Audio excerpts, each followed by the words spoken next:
Üdvözlök mindenkit, a mostani videó témája idealizáció és leértékelés. Megnézzük, hogy ez hogy néz ki a narcisztikusoknál, és hogy néz ki a borderline-oknál. A narcisztikus és a borderline személyiségzavarok azok rendkívül összetett pszichológiai, mentális rendellenességek, amelyek jelentős kihívást jelentenek mind az érintettek, mind pedig a környezetük számára.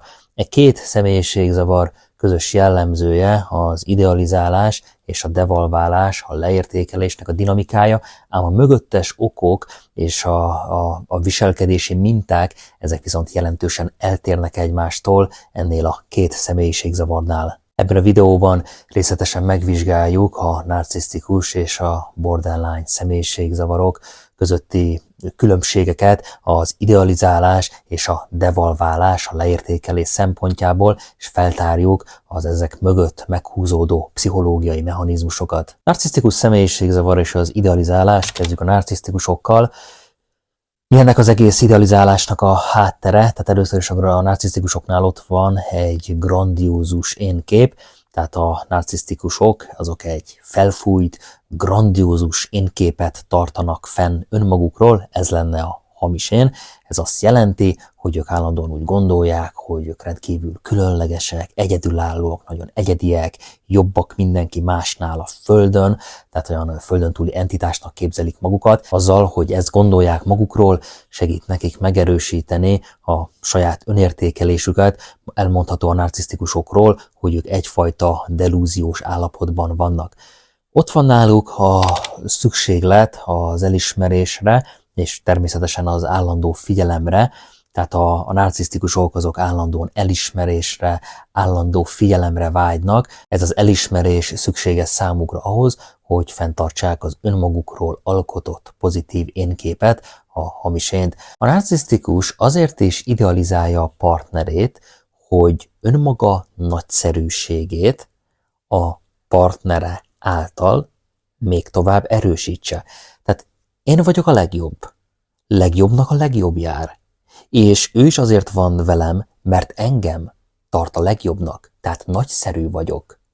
Tehát ez az idealizálás azonban tehát inkább arról szól, hogy a másik személyt azt eszközként használja önmaga felnagyítására a narcisztikus. Az ideális partner számukra az, aki megerősíti a narcisztikus grandiózus énképét, és folyamatosan visszacsatolja, hogy ő milyen nagyszerű, milyen fantasztikus mindenben.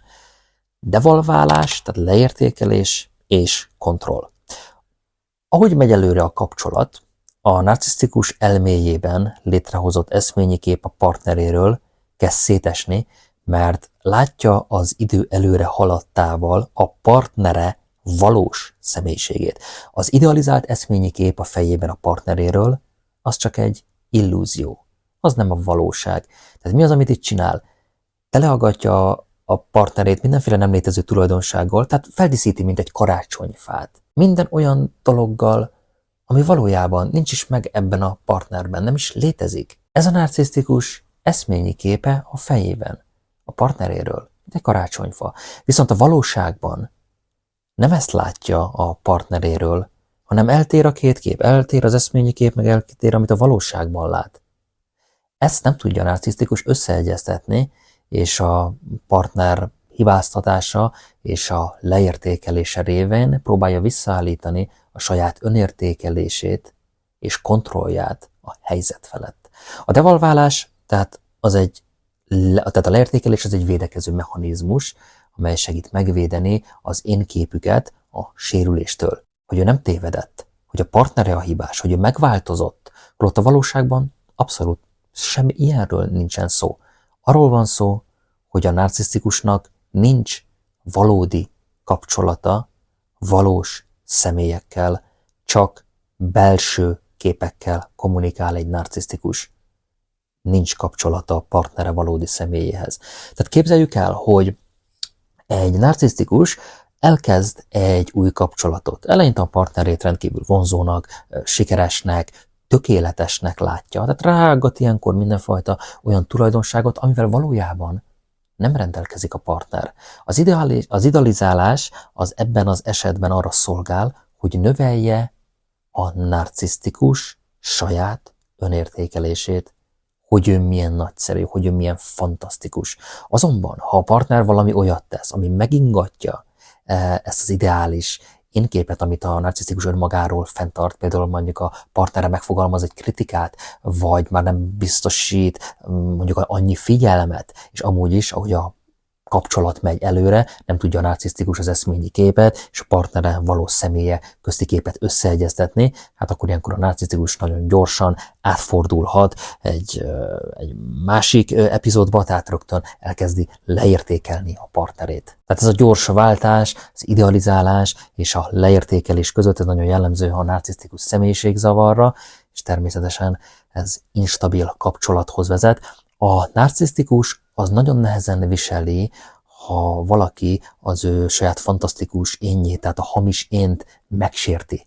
Ezért, mivel megsértette a hamis ént a partnere, rögtön a leértékelésével próbálja a narcisztikus megvédeni a saját énképét, és megerősíteni a felsőbbrendűségét, a tévedhetetlenségét. Tehát összegezve, a narcisztikusoknak az idealizálása és a leértékelése, a saját önértékelésük és a grandiózus énképük, tehát a hamis én fenntartásának az eszköze.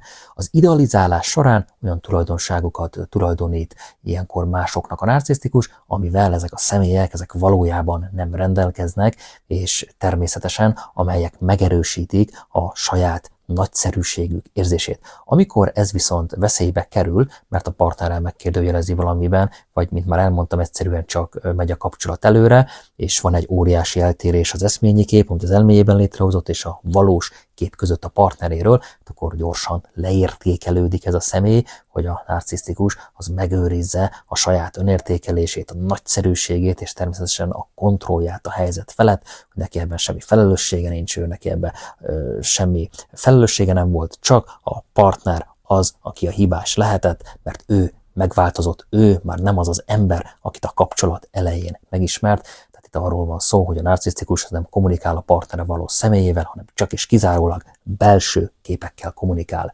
Nézzük meg a borderline személyiségzavart, az idealizálás és a leértékelést. Első, intenzív érzelmi kötődés, tehát tudjuk, hogy a borderline-ok azok hajlamosak nagyon gyorsan és nagyon erősen kötődni más emberekhez, különösen a szerelmi partneréhez. Ez a kötődés, ez is megfigyelhető, hogy ez sokkal intenzívebb lehet, mint amit a legtöbb ember megtapasztal egy más személlyel.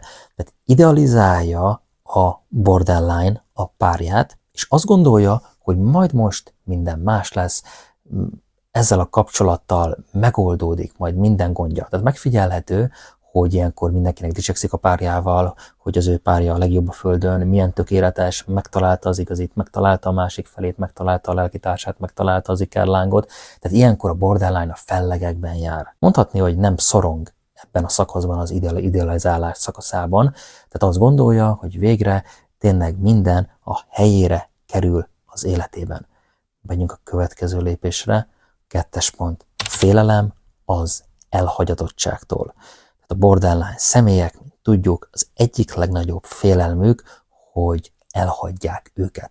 Tehát attól tartanak, hogy a partnerük vagy a szeretteik azok elhagyják őket, ez pedig egy rendkívül intenzív, már kontrollálhatatlan szorongást okoz nekik. Ez pedig aktivizálódik is, ahogy a hormonok azok elkezdenek lecsendesedni, tehát a lila köd az kezd feloszlani. A rettentő erős félelmük az elhagyástól pedig felülkerekedik rajtuk. Idealizálás, mint védekezés a borderline-oknál. Tehát az idealizálás az egyfajta védekező mechanizmus a borderline-oknál, tehát azáltal, hogy a partnerüket tökéletesnek látják és idealizálják, csökkentik az elhagyatottságtól való félelmüket. Tehát ha úgy gondolják, hogy a partnerük tökéletes, akkor kevésbé valószínű, hogy azt gondolják, hogy majd elhagyják őket. Tehát az idealizálás révén a borderline az egyik legnagyobb félelmét csökkenti. Az elhagyatottságtól való félelmét. De az idealizálást azt nem tudják a végtelenségig csinálni. Tehát az idealizálás az segít nekik csökkenteni az érzelmi konfliktusaikat, az elhagyatottsági félelmeiket, szorongásokat. Ha a partnerük tökéletes, akkor kevésbé kell aggódniuk azon, hogy ez a kapcsolat ez nem fog működni, hiszen ha a partner tökéletes mindenben, akkor az életük is tökéletes lesz mindenben. Borderline-oknál a leértékelés az egy védekezési mechanizmus, bennük állandóan túl csordulnak az érzelmek, nem tudnak ezzel mit kezdeni, nem tudják ezeket kontrollálni, és ezáltal, hogy leértékelik a partnerüket, tehát lehasítják, levágják magukról, így nekik könnyebb ezt az egészet átvészelni. Nézzünk erre egy gyors példát, tehát képzeljük el, hogy egy borderline személy az elkezd egy új kapcsolatot eleinte, a partnerét rendkívül vonzónak, kedvesnek, tökéletesnek látja. Ez az idealizálás, ez segít a borderline-nak abban, hogy biztonságban érezze magát a kapcsolatban, és kevésbé féljen az elhagyatottságtól. Azonban, ha a partnere valami olyat tesz, ami megingatja ezt a tökéletes képet, például kritizálja a borderline-t valamiben, tehát valamiben nem ért vele egyet, vagy nem reagál azonnal egy üzenetre, akkor a borderline gyorsan átfordulhat egy másik végletbe, és leértékeli a partnerét. Tehát náluk egyfajta ez a fekete-fehér gondolkodás van, egyik végletből a másik végletbe ugrik, nincsen szürke. Vagy valaki egy angyal, vagy maga az ördög. Ahogy a hormonok lecsendesednek, az idealizálás alatt a borderline szorongása és az elhagyatottság érzései, azok egyre inkább visszaerősödnek, és ilyenkor elég egy rossz szó, egy nem azonnal megválaszolt üzenet, már is robban a bomba, és a másik végletbe ugrik a borderline. Tehát ez a gyors váltás az idealizálás és a leértékelés között nagyon jellemző a borderline személyiségzavarra is, és ez is instabil kapcsolatokhoz vezet. Az érzelmi hullámvasút, amit a borderline-ok átélnek, ez nagyon megnehezíti a stabil és egészséges kapcsolatoknak a fenntartását, és ebbe az érzelmi hullámvasútba a partnerüket is sok esetben beleültetik. Mindkét személyiségzavarnál megfigyelhető tehát az idealizálás és a leértékelés dinamikája, de a motivációk, tehát a mögöttes okok és az érzelmi hátterek azok nagyon is eltérőek. A narcisztikusok azok az önértékelésük és a grandiózus énképük fenntartására használják ezeket a mechanizmusokat, míg a borderline személyek az intenzív érzelmi kötődés és az elhagyatottságtól való félelem miatt lépnek ugyanebbe a ciklusba. Narcisztikusoknál az idealizálás és a leértékelés főként az önértékelés megerősítésének egyik eszköze, míg a borderline személyiségzavarban szenvedő személyeknél az érzelmi instabilitásuknak a stabilizálása és a kapcsolati biztonság keresésének a következménye. Ennyit mára, én köszönöm a figyelmet, ha informatívnak találtad, akkor nyomj egy lájkot, csatornámra több mint 300 videó van már feltöltve, lehet, hogy valamelyik kérdésedre megtalálod a választ, de szét én köszönöm a figyelmet.